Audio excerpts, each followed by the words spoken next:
Hey, what's up guys, it's Charist, and I just finished reading this book, The Wind in the Willows by Kenneth Graham. And as you can see, this is already an old book, and I just saw this book here in our mini library here in our house, and I gave it a shot for the reason that, I don't know, it caught my interest, and maybe because I'm interested when it comes to stories involving animals, so yeah. So before anything else, I know that you guys already noticed that I am wearing this green shades, and it's for the reason that one of my eyes are not feeling well, and I don't know what happened to that eye. I don't know. So I decided to mask up my eye in order for me to look more pleasing in this video. So it's obvious that for this video, I'll be going to have a book review about The Wind in the Willows. But before I'll review this book, let's first give a background about the author, Kenneth Graham. So, he was a Scottish writer, and he's most famous for his book, The Wind in the Willows, which is one of the classics of children's literature.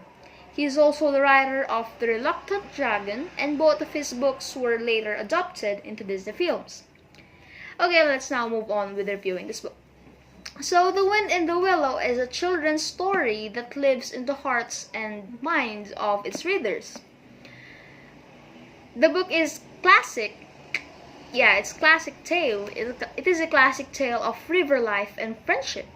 So, The Wind in the Willows is surprisingly dark and thrilling in places, particularly in the later chapters, where in the Battle of the Toad Hall. So the book provides something that few novels of its time can claim: all-around entertainment for all ages.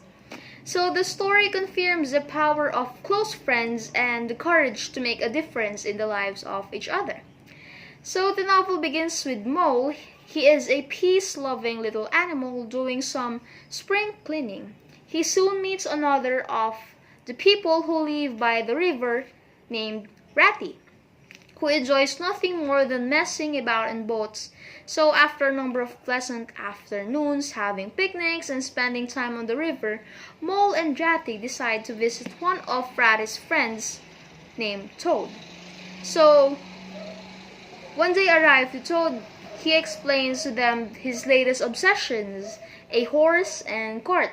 They go for a ride with Toad, but whilst on the road they are tipped over by a speeding motor car. So it breaks Toad's cart, so it made him sad or maybe upset, I don't know. So far from being upset by the loss of his favorite toy, Toad's first thought is that he also wants one of those incredible automobiles. This obsession leads him to trouble. So much to Mole, Ratty, and their old and wise friend Badger's sadness, Toad is soon arrested and sent to prison for stealing a motor car.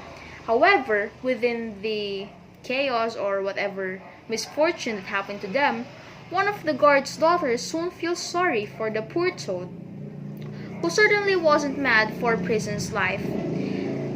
Or, he's not mad, but he's not made for prison life, and gives him some old washerwoman's clothes and helps him to escape.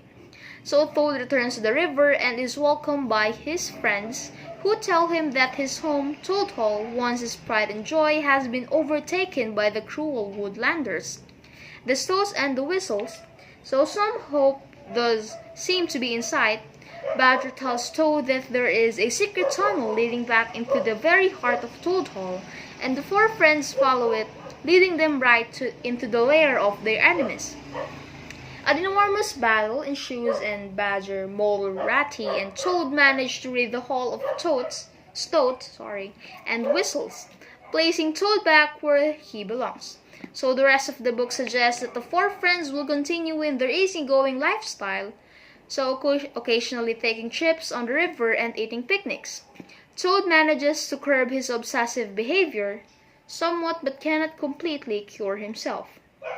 So the true joy of The Wind in the Willows is the image of English life, a very Georgian upper middle class take on the world in which the countryside is covered by an incessant summertime, and which days can be spent idling by the riverside and watching the world go by.